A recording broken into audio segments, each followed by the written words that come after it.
Welcome back to Face the Nation.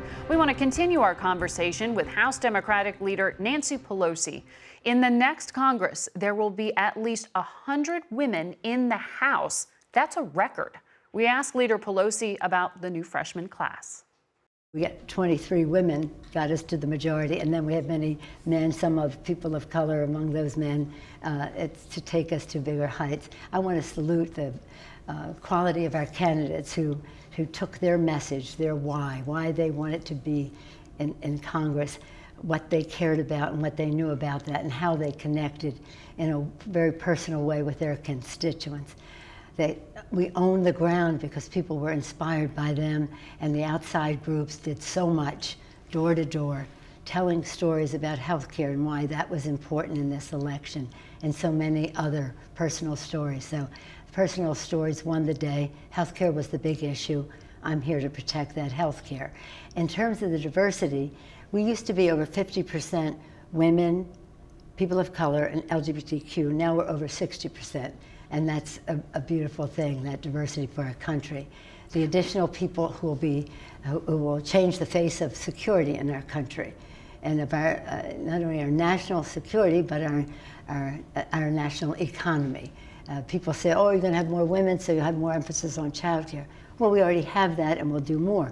But the point is that every issue is a woman's issue. One of the issues that Democrats campaigned on was protection of the existing health care law. Yes. Republicans and the president have talked about pre-existing conditions and something they want to actually protect. So what does that actually mean in practical sense? Do you think that there is any room for reform of ACA, of Obamacare? Well, you have two different questions. One is the pre-existing condition as not being a barrier to getting coverage is part of the Affordable Care Act. Mm-hmm. The Republicans have tried to disrupt that. They did it in their Trump Care or I Don't Care bill that he had, and it was defeated. They now are they didn't succeed in the Congress, so now they're going to the courts. Any large number of Republican attorneys general throughout the country have brought suit against the pre-existing condition benefit, and instead of protecting the law of the land, the president has sided with those attorneys general who want to eliminate that benefit. They misrepresented during the campaign where they were on this. They have another chance now with us in the majority to join us into removing all doubt that the pre-existing medical condition is the law of benefit, is the law of the land. Does this change anything for you in terms of your sense of needing to stay here? But the more needing to stay as Speaker. Well, I'm staying as Speaker to protect the Affordable Care Act. That's my main issue, because I think that's, again, about the health and financial health of the America's families. And if Hillary had won, I could go home. Nobody from California ever gets Potomac fever. You may know that. But that's still your North Star right now, though.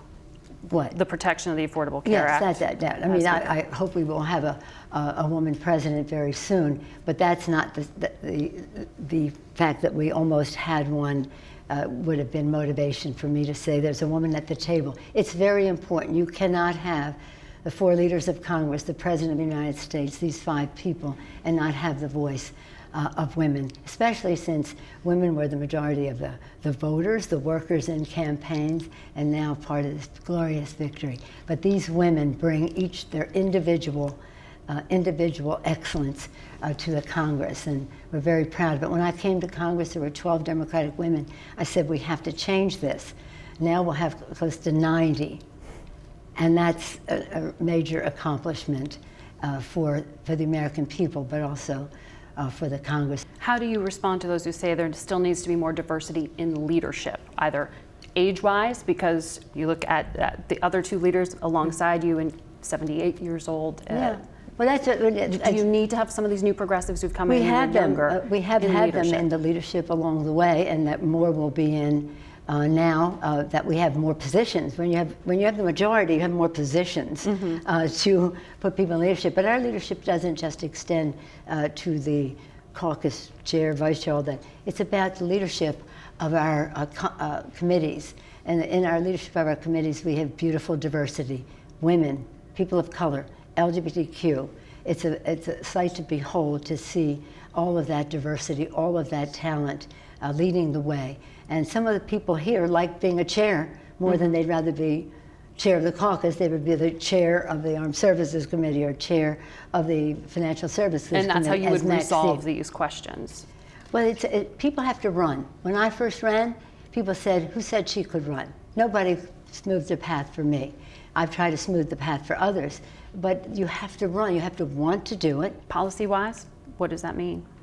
Policy-wise, that means that the face of national security in our country will be very different and very diverse. We have many women coming in with experience in national security. We have many women here moving up in the ranks on national security, but I want to make sure that everybody has a security credential, whether it's in all the different committees of jurisdiction in that regard. It also means that women will be taking the lead on our economy. When you've said you're a transitional figure, is that what you're transitioning towards, handing off to these women? Well, I've always considered myself a transitional figure. I am on a mission, and that mission was to honor what we did with the Affordable Care Act. It stands with Social Security, Medicare, Medicaid as pillars of economic as well as health security for the American people.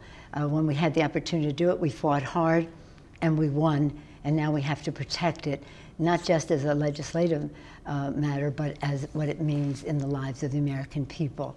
And so I think we're on a good path to protect it. It was the central issue in this campaign, and so many of the outside groups told their stories, walked their precincts, won their votes for us to preserve and protect the Affordable Care Act and improve it. We'll be right back with our panel.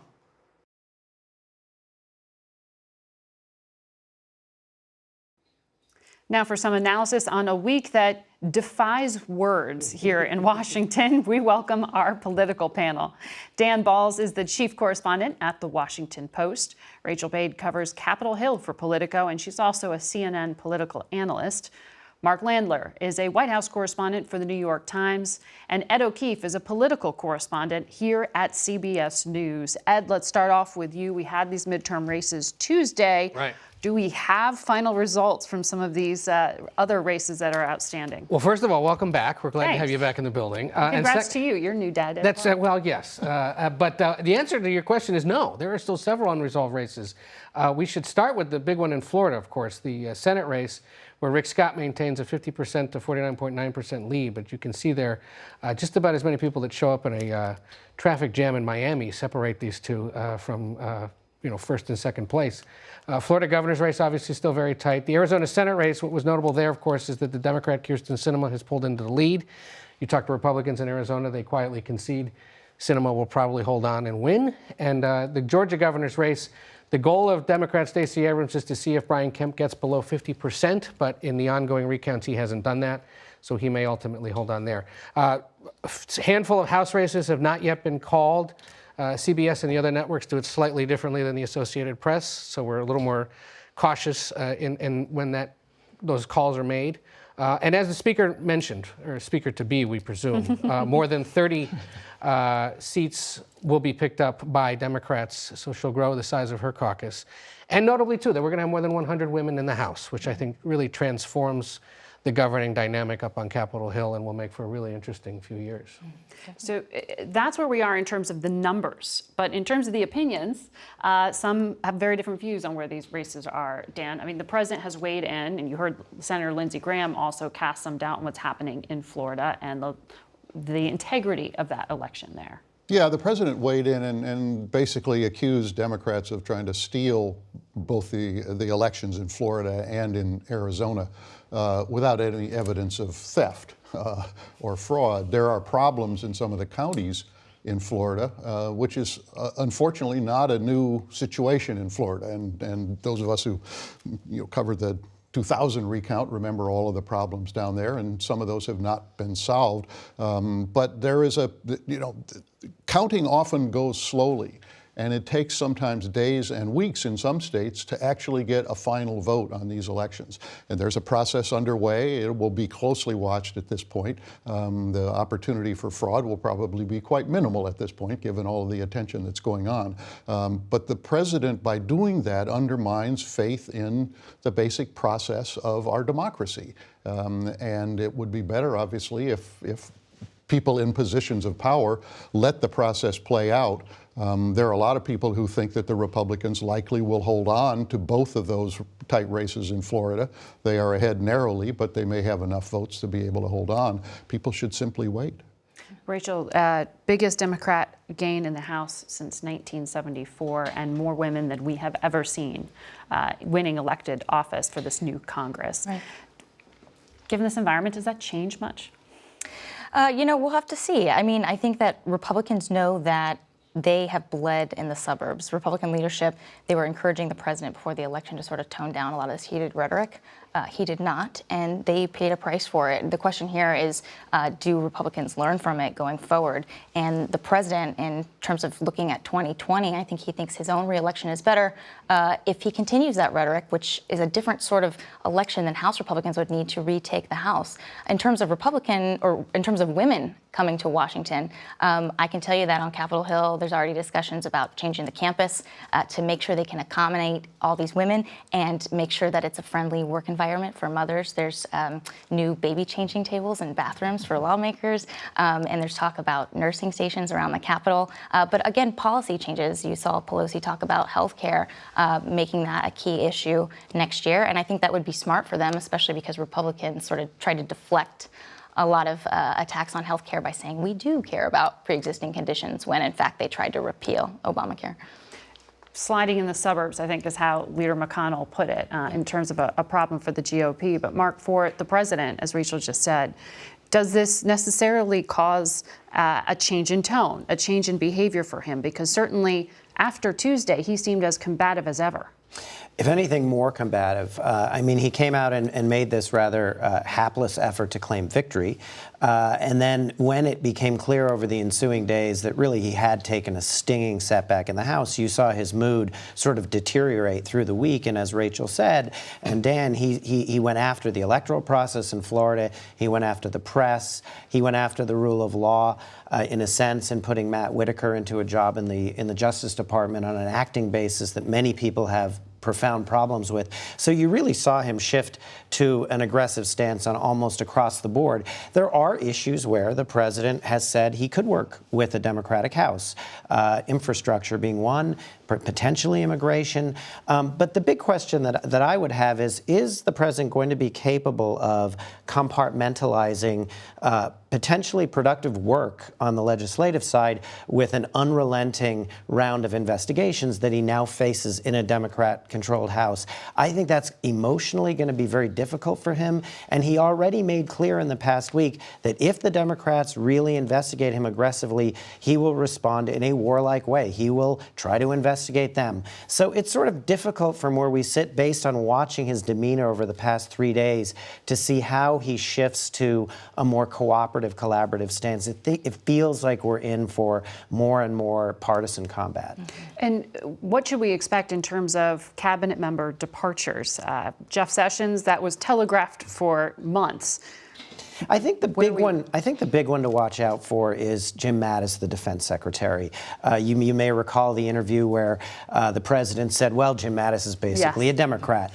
So the question is, does Jim Mattis really take this as a cue to either leave on his own steam, or will the president now put pressure on him? John Kelly, the chief of staff, is another person to watch. The president, or John Kelly rather, has said that he's been asked to stay through 2020. We'll see whether that really happens. There's evidence his wings have already been clipped within the White House. But I think the really consequential one is Mattis, and that's one that would have really a profound effect in foreign perceptions of the United States and in the foreign policy and the national security of this administration for its last 2 years of the first term. Ed, how does that environment that we just heard described shape up for the president? I mean, you've had already a number of the Democrats who expect to be in leadership positions in the new Congress say they're readying subpoenas. Right. And I think actually, while we watch the dynamics among the president and his staff, one of the more interesting subplots in Washington over the next few months at least certainly will be bringing in that new wave of Democrats, many of whom were elected on the idea that they want to come here and serve as a check on the president. A lot of younger people who were inspired to run because of him and their opposition to him, and how they run into a leadership class led by, at least for now, Nancy Pelosi, and older committee chairmen and chairwomen who will want to do a lot of this work, but aren't necessarily going to want to go as far as a lot of base Democratic voters across the country want them to go. Jerry Nadler, the House Judiciary Committee chairman, reiterated again this morning, as has Speaker presumed Pelosi, that they will only go into impeachment if the evidence is overwhelming and if there is bipartisan support for doing so. That is a high bar, yes. Both of those. And I think that could create some early conflict among Democrats. But you'll see them go after things like what was going on at the EPA when Scott Pruitt was there. Why does the Secret Service have to pay money at Trump Tower and Mar-a-Lago and all these other places? And try to go after the president's tax returns. And each one of those has the potential to really upset him. Right. Still Republican-controlled Senate as a backstop for that. But we have more to talk about in a moment with our panel, so stay with us.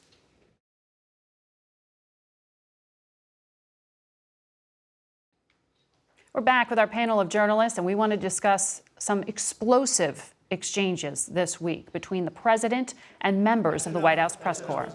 That's enough. Pardon me, ma'am. Excuse me. That's enough. I'm not responding. I'm responding to. Excuse me. I'm not responding to you. I'm talking to this gentleman. Will you please sit down? Excuse me.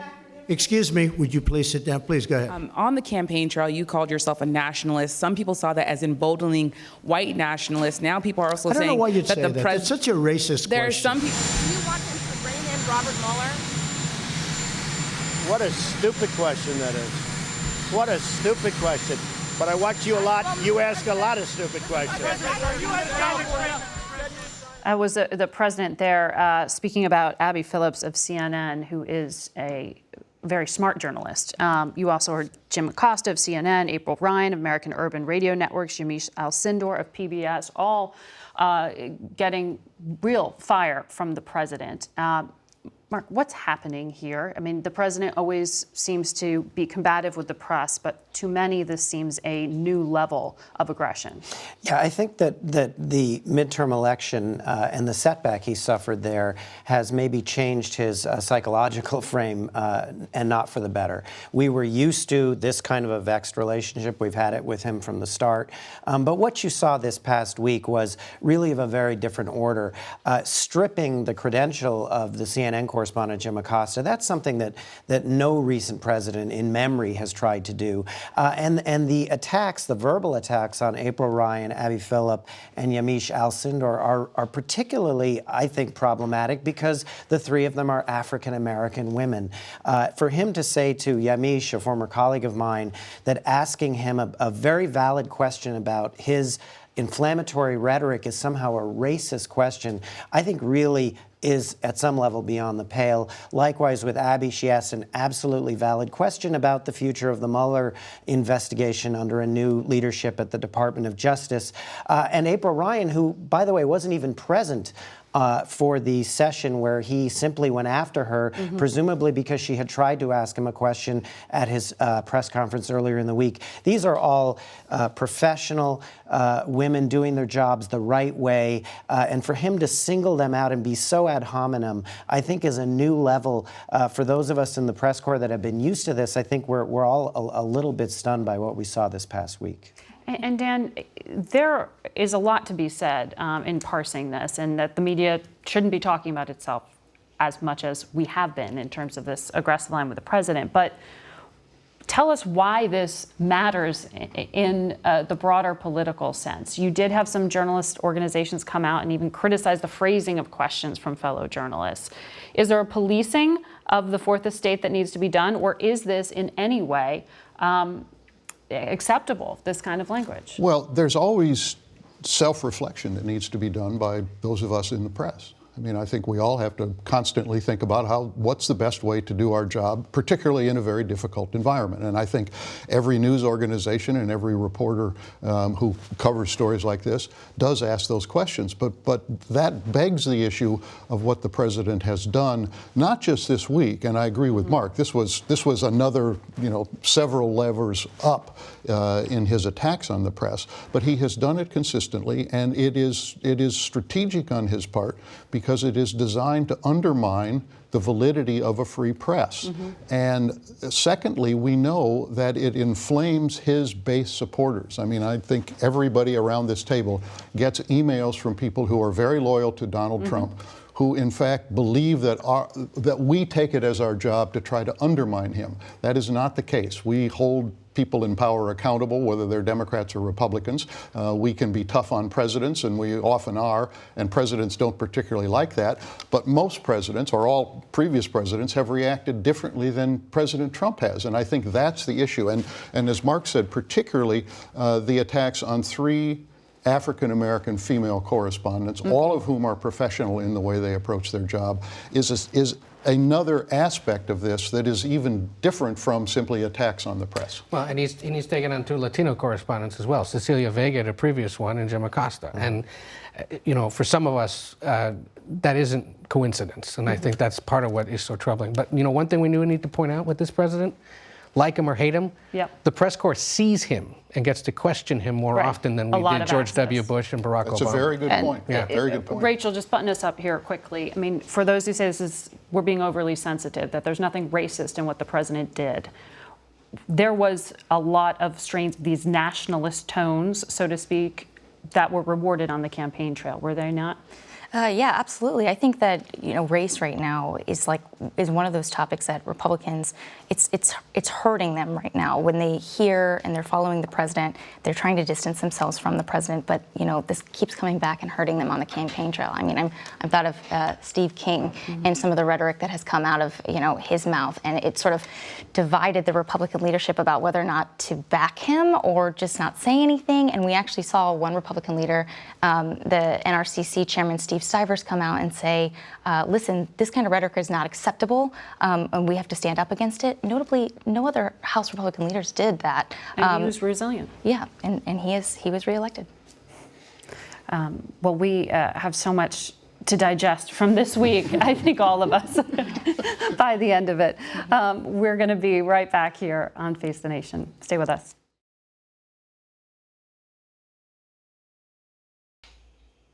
That's it for us today. Thank you for watching. It's great to be back with you. And we'd like to thank all of the veterans who have served and protected this nation and those who are still on active duty. We honor you today and every day. Until next week, for Face the Nation, I'm Margaret Brennan.